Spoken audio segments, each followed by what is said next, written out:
details the philosophy, principles, and practices of natural hygiene.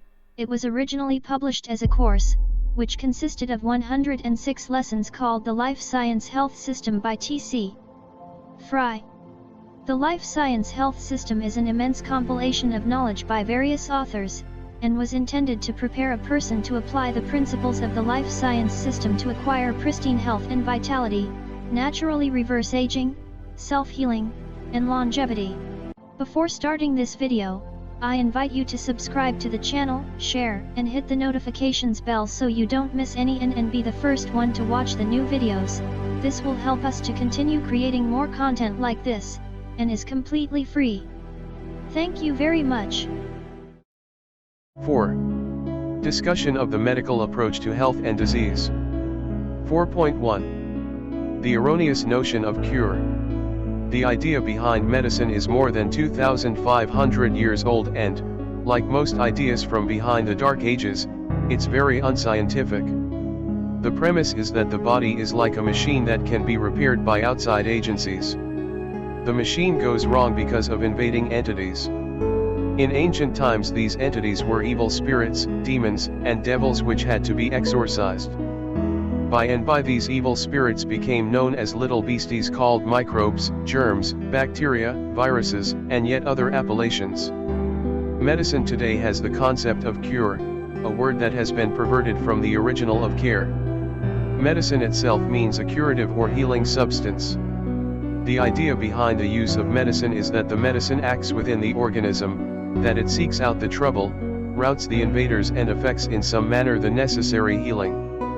The medical concept of the modus operandi of drugs which they call medicines is very hazy at best. But medicine is the harmful practices that men do to try to help ailing people.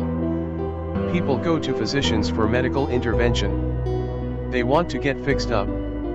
They're ailing. Something must be done lest they suffer grave consequences or death.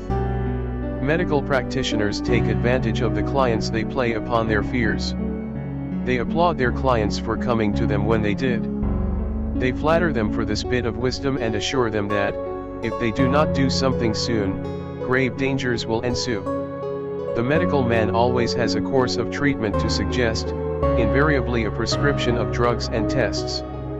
The idea is that the tests will reveal what is wrong and thereby determine what drugs to prescribe or what steps to take, as in surgery.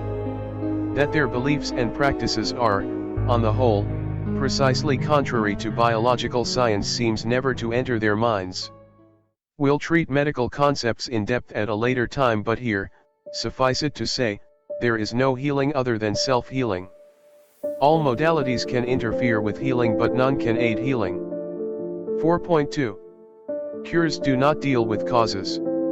Can you imagine trying to develop a drug to cure drunkenness without going to the root of the whole matter, for example, the drunkard's drinking habit?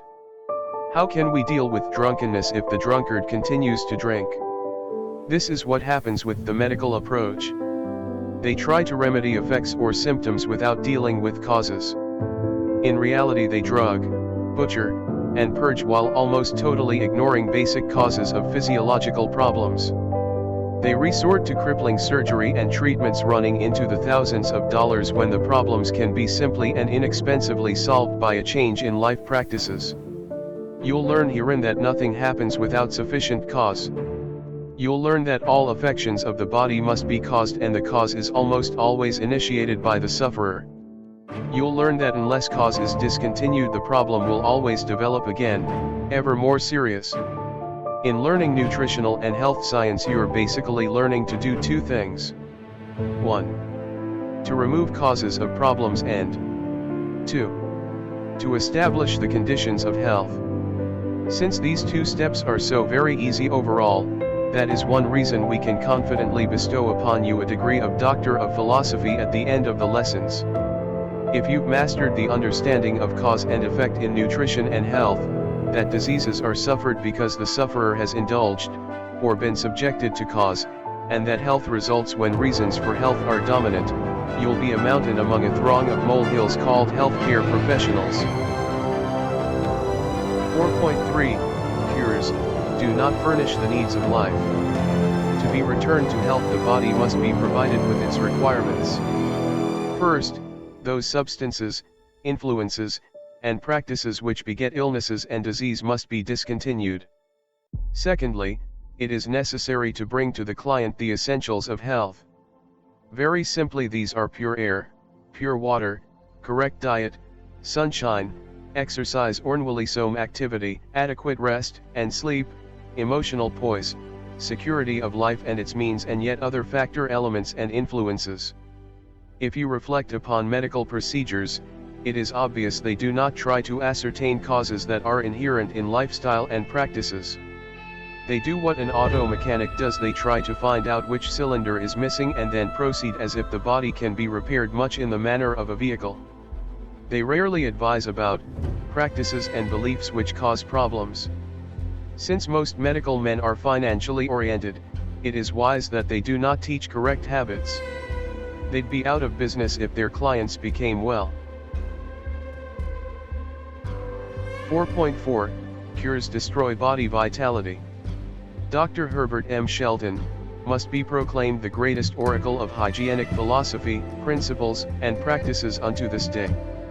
He has noted that now we have more medical discoveries than ever before, we have more medical practitioners than ever before, medical men enjoy more respect than ever before, at least until recent years, and yet, for all this, we also have more disease and suffering than ever before. Why is this so? Because, very simply, drugs destroy. They never build. It is not within the province of drugs to create cells and replace body tissue. Medical men would be the first to tell you this, for they've studied physiology too. But yet they act as if their drugs perform some kind of magic that will effect healing. What do drugs, when administered, really do? In truth, drugs do nothing other than form chemical unions with body compounds and fluids. When these chemical unions occur, the body suffers distress. When the character of a substance is determined as harmful by the body, it goes into a frenzy. When it does this, it is stimulated. Sometimes the body has a reaction of depression, in which case it is sedated or narcotized. This means function has been inhibited or paralyzed. In both cases the reaction is one of self-protection against an unwelcome intruder, in this case a poison, even though it is called a medicine. In causing an emergency in the body, drugs are harmful. The body must redirect its energies from the healing process which it is conducting. The symptoms for which the drugs or medicines are administered are evidences of the body's self-conducted healing process.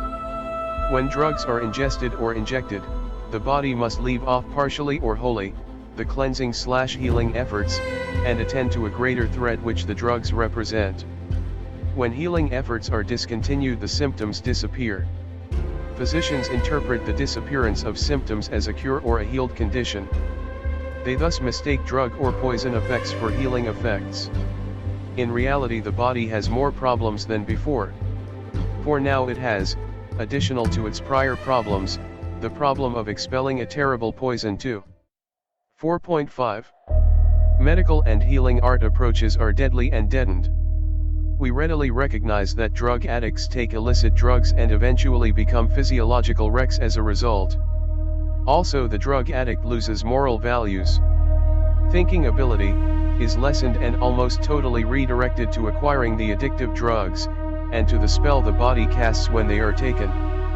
What we also recognize is that physician-prescribed drugs have precisely the same actions.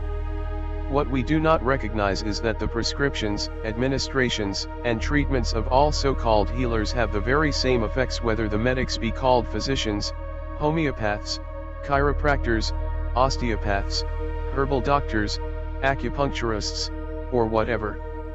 Their modalities devitalize, while their ignorance of cause likewise continues to devitalize and destroy. Because treatments are more or less deadly and because causes are left intact by those who treat the diseased, the situation gets progressively worse. Those who get better do not become so because of the treatments. Better health comes from self-healing, which occurs despite, not because of treatments. Under medical and other care, recovery takes place about 90% of the time. Medical men, just as do herbologists, chiropractors, osteopaths, etc., attribute healing to their intervention.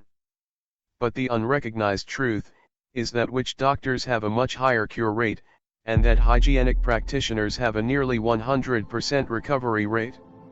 As a hygienic practitioner or health professional following the dictates of a true health science, you'll realize a nearly 100% success rate. Healing always takes place, to the extent of residual healing potential, when causes are discontinued, and the conditions of health instituted. I invite you to write in the comments section below which topic of the book would you like to see next. Lesson 5, Introduction to Nutritional Science.